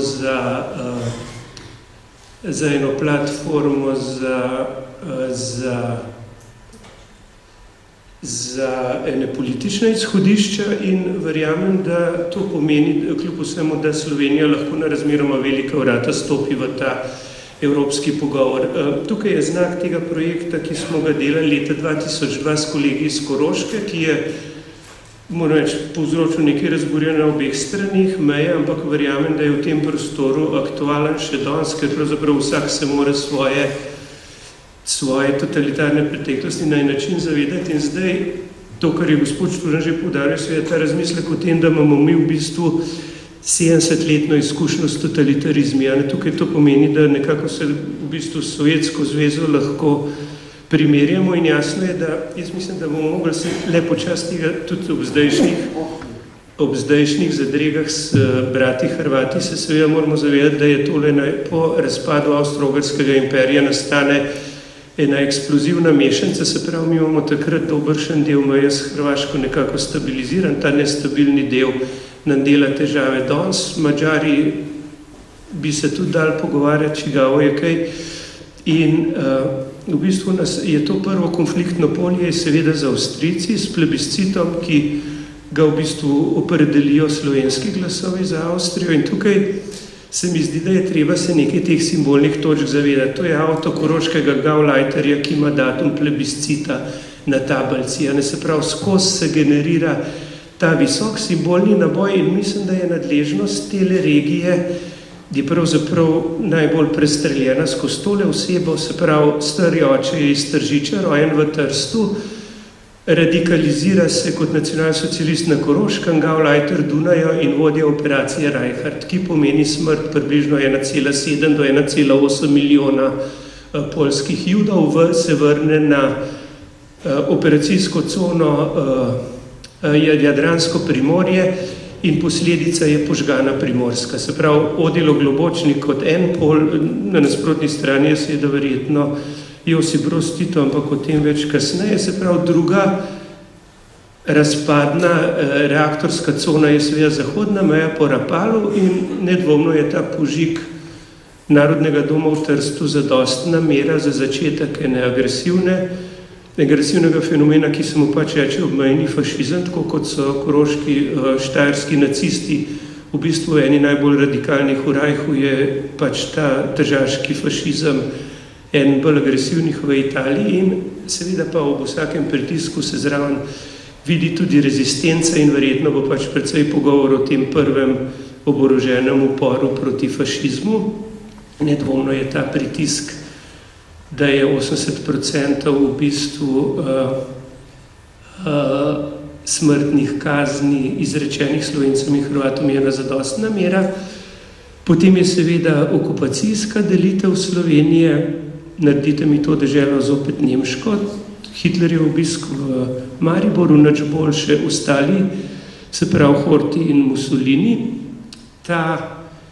To, kar je Monika že povedala, recimo ta populacija pregnanih Slovencev, ko se vrnejo v domovino, jih jeseni čaka obvezna oddaja, in so bili obravnavani v bistvu kot sodelavci okupatorja. Pa recimo, če vzame vlak Bratstva in enotnosti, je vozil v Srbijo, neodvisno državo Hrvaško.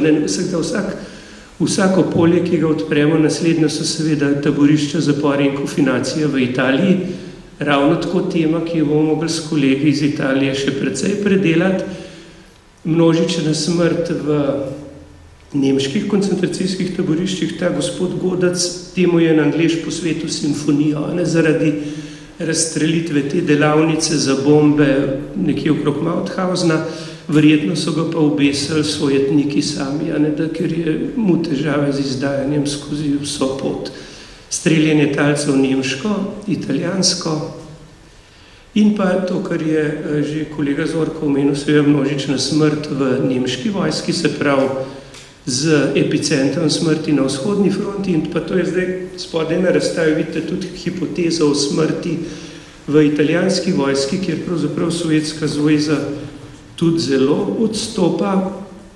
Potem pa, glede na popis Inštituta za novejšo zgodovino, vseeno lahko temeljne povzročitelje smrti identificiramo. Tukaj je približno 32 smrti, se pravi civilistov partizanov, še okrog verjetno 15,000 v nemški vojski, se pravi okrog polovico smrti je posledica delovanja nacionalsocializma, ta številka je zdaj nekaj višje, okrog 6400 italijanski okupatorji.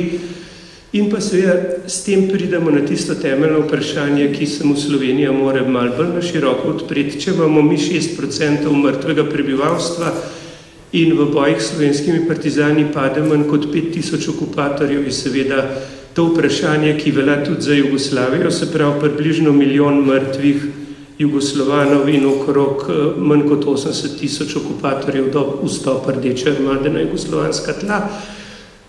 Jasno, tukaj se vidi stroškovno je hujše viktimološko podeželje Ljubljanske province, epicenter z več kot 10% mrtvimi, in pa državljanska vojna bo preprosto treba začeti ugotavljati, kaj se dogaja ne v igri Nemci partizani, ampak v igri v državljanski vojni, kjer vidite da skoraj do konca 1944 so oborožene sile doma približno izenačene, in pa seveda tudi, ko se štejemo direktne mrtve, je približno več kot 30,000, že lahko rečemo, neposredna smrt zaradi državljanske vojne, bratomora, in to pomeni več kot tretjino žrtev.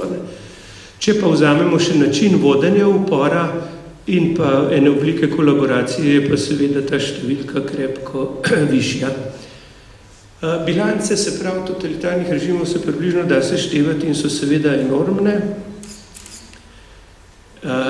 Je pa fenomen seveda, da je Slovenija uspešna država in si ta pogovor o zgodovini lahko prvošči, se pa pridobitev ozemlja, seveda inštaliranje novih bogov. Prva 3 leta je ta veliki bog pred Tamalim, potem železna zavesa, ki v Sloveniji nima samo proti zahodu, ampak tudi proti vzhodu, končno nas iz te slovanske geopolitične naveze to ven vrže za en lep čas. In pa seveda leninizem kot ideološki temelj, pojdimo k Vladimirju, ki zna vse. To mislim, da je razumno drža, tukaj je Dubravka Tomšič pod Bogom, ki ostane sam. In seveda ti novi bogovi razdelijo mrtve na polovico, se pravi približno 45,000 v nebesa, 40,000 v peku. To pomeni temeljno razliko v kvaliteti življenja tudi za njihove svojce. In to je sistem, ki se mu pač po domače reče rasizem. In o tem rasizmu in travmatskih posledicah se bo treba pogovarjati. Privilegiran del družbe ima okrog, se pravi 100,000 članov v partiji na koncu, približno toliko tudi zunajnje, okrog 170,000 članov Zveze borcev z številnimi privilegiji. In pa zdaj na drugi strani je pa seveda reakcija Republike Slovenije, se pravi z zakoni o popravi krivic, ki se jim reče tranzicijska pravičnost, in polje debate, to je naris hude jame, se pravi jaška, kjer so približno po 320 metrih so žrtve gnali do teh 2 jaškov, kjer so pač prizori, in ta 100-metrska pregrada, ki je bila zgrajena na koncu iz teh 11 blokad, je pač postala fenomen, ki ne zaposluje samo Slovenije.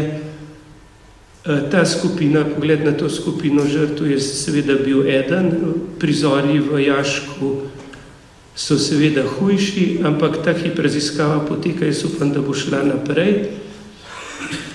Se pravi, imamo v bistvu en fenomen, ki se mu reče najhujši zločin vseh časov na slovenskih tleh. Tukaj bo treba pač ene strokovne kriterije uporabljati, ker tako delati z ljudmi pač ni primerjave, se pravi, gre za usporedno pobijanje invalidov in bolnikov, in pa to jugoslovansko povezanost. Je zmeram gospod Alič, ki je vodil rudarsko ekipo, ima ubita 2 brata v Srebrenici in ženinga, sestringa moža. To pomeni, da je v bistvu na en način se nam je Srebrenica vrnila. Se pravi, brez njega, njegovega angažmaja odprtje hude jame ne bi bilo. In seveda to konfliktno polje, 5. marec, tiskovna konferenca, na Hitlerjev rojstni dan, poimenovanje ulice po Josipu Brozu Titu. To je razmerje, ki nas pelje v to Slovenijo, ki jo bo treba urediti, in ob zavedanju, da tukaj ne gre pač samo za Kočevski rok ali pa Teharje, ne gre samo za Slovence, ampak dejansko za Evropo v malem. In pa na drugi strani, to je, jaz mislim, da če damo farne spominske plošče, ki so nadgrajene s to kapelo v Dršenikove matere, kjer so tile 3 kamni obkroženi z rumeno, so 3 kamni iz 3 deklet iz vasi, kjer je Marko Ivan Rupnik doma iz Črnega vrha, in to pomeni, da imamo v popku Vatikana v bistvu vrhunski memento. Naslednja stvar je seveda denacionalizacija, kjer je Slovenija skoraj 40,000 zahtevkov vrnila, in pa seveda tudi, ker je bil ravno pakt Hitler Stalin, Angela Vode se je temu paktu upirala, bila obsojena kot imperialistični agent. Naslednja stvar je poprava krivic, tukaj je tudi gospod Šturam jih omenil in na koncu. Jaz verjamem, da je normalnost Slovenije, kar smo pa videli, da kot gospod Tolstoj zelo suvereno govori o mednarodnem pravu, se temu razumevanju mi šele bližamo. Tudi napadi na knjigo gospoda Blunovica so to pokazali. Javna razprava je zadosti živahna, da lahko pričakujemo kar nekaj rezultatov in pa tudi glede na to, koliko je bilo zdaj strokovnih dogodkov in kako smo, mislim, da se znamo tudi mednarodno odpirati, verjamem, da je to v kratkem ena zgodba, ki bo naša zgodba v Evropi, ki pomeni dragocen prispevek za en tampon med vzhodom in zahodom, pomeni en dragoceno spodbudo za druge državljane nekdanjih jugoslovanskih republik in pa pomeni seveda vztrajanje v tem, jaz bi rekel, zdravem, demokratičnem, polarnem, konfliktnem trenju, ki smo ga v Sloveniji pač deležni in ki ga je pač, kot se za demokracijo spodobi, zdržati treba. Hvala lepa.